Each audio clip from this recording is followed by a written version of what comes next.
Okay, good afternoon. I'm here today with some members of our team, attorneys from the State's Attorney's Office, Samuelson and Van Horn, Assistant Chief Stefanowitz, Captain Bill Alfelt, who commands the Criminal Investigation Division, Sergeant Gerald Wagner, one of the supervisors, and Detective Josh Luce, a couple of the folks that have been involved in this investigation from the beginning. On late Monday evening, 16-year-old James Moore was shot and killed in the 4400 block of 9th Avenue Circle. We know his mom, Ashley, and stepdad, Anthony, are here today as well, and we certainly offer our condolences to them on this very tragic event. Since that time, our department, from the immediate patrol response through today and ongoing, has put a significant amount of resource, time, and effort into this investigation in terms of identifying who is responsible for this violent act.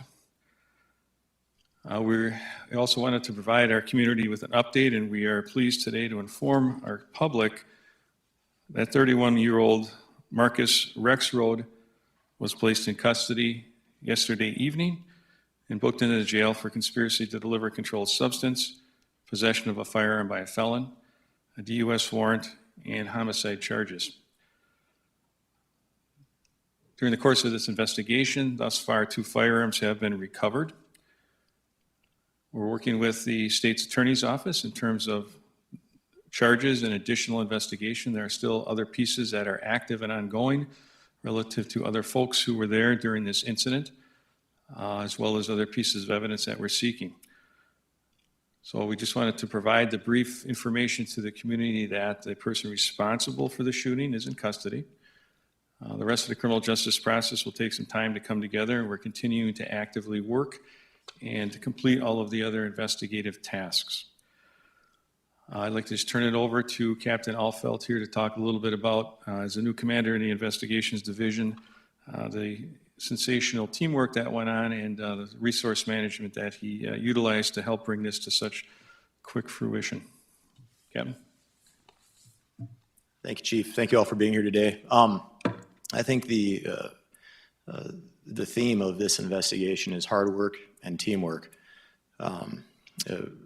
Working with our partners, not only interdepartmental with our Neighborhood Services Division, Patrol Division, and our Criminal Investigation Division, initial response to the call, and then a late night 12:30 phone call that got our Criminal Investigating Division out and on the road and on scene, and going all night looking for evidence and trying to figure out who was involved with this, to at the back end of this initial arrest anyway, working with our Cass County State's Attorney's Office and other partners within our metro area. And so just a very brief, but that's the way that we get this done so quickly, is through hard work, not only working through the night into late night hours at the start, but throughout the last 48 hours, and teamwork amongst not only within our division, the units within our division, but also within multiple divisions in our agency and our partners in the county and the metro area. So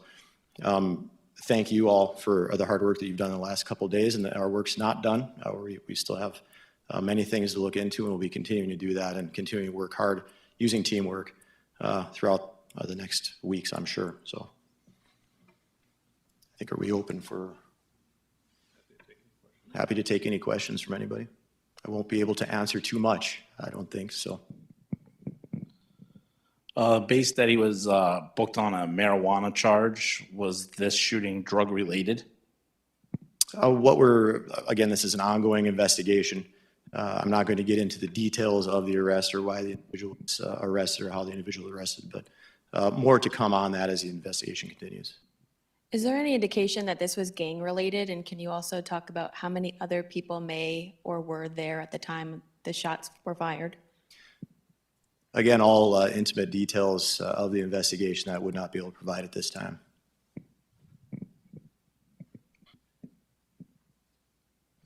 So was this random, or did the victim and the shooter know each other? We do not believe this is a random act. I'm not going to get into the relationship between the victim and the shooter, if there was one at all.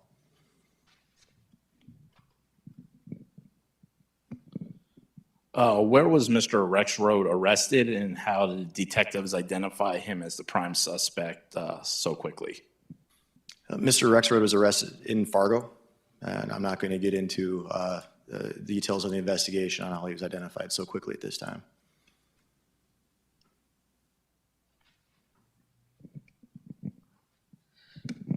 So, just to clarify, do you know a motive in this case? Again, motive would be intimate detail in this investigation that we're not willing to jeopardize the investigation over at this time. Can you tell us anything about the victim?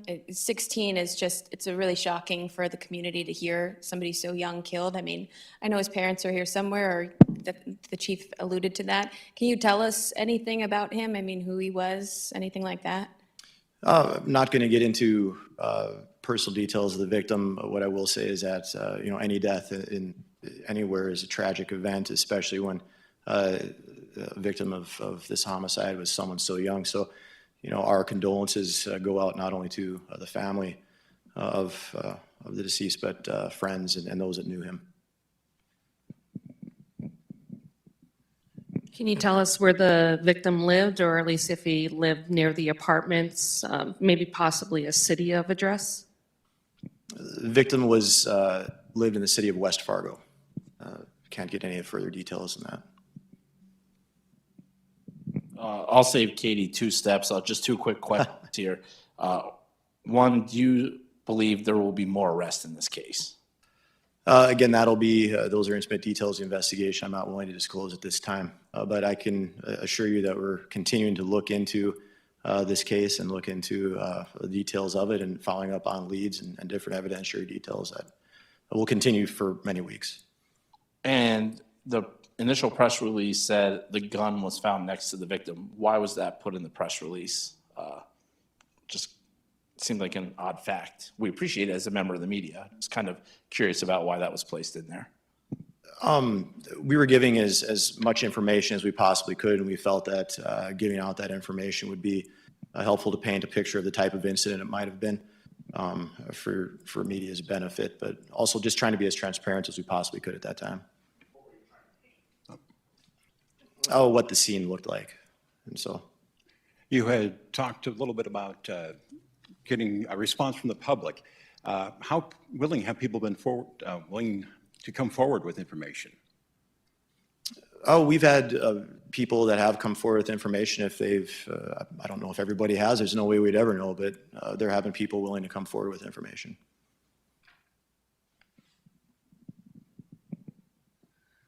So the gun that was used, or that was found at the scene, was that the one that the 16-year-old was shot with, or was that a gun that he had? I guess we're just hoping to find more information about these 2 guns that were recovered. Again, details of the investigation that I'm not going to be able to disclose at this time.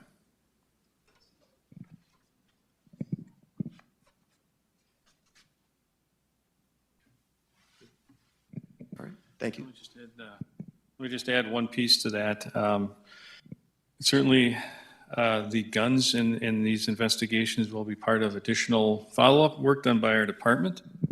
The gun found with the victim, obviously, is concerning, and that will be followed up on as well. So, and I think that providing that information to the public assuages some concerns in terms of this just wasn't an individual who was walking down the street and shot. There obviously was other things going on that we're just not at liberty to discuss in detail right now. And so that was the point of that, as well as letting everyone know that anyone that was involved in any fashion in this particular incident, we will pursue and bring to the full extent of the law. Okay? Yes. Now that a suspect is in custody, is there any risk to the public?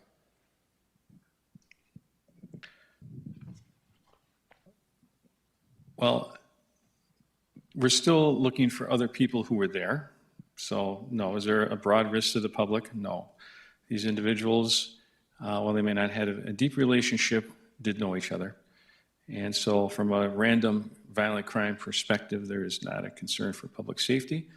There are other folks that we are in the process of locating and interview that may have been present during this event. So those things continue to be active and ongoing. Okay. As we develop more information, we'll be happy to come forward and give you an additional update in the future. Thank you.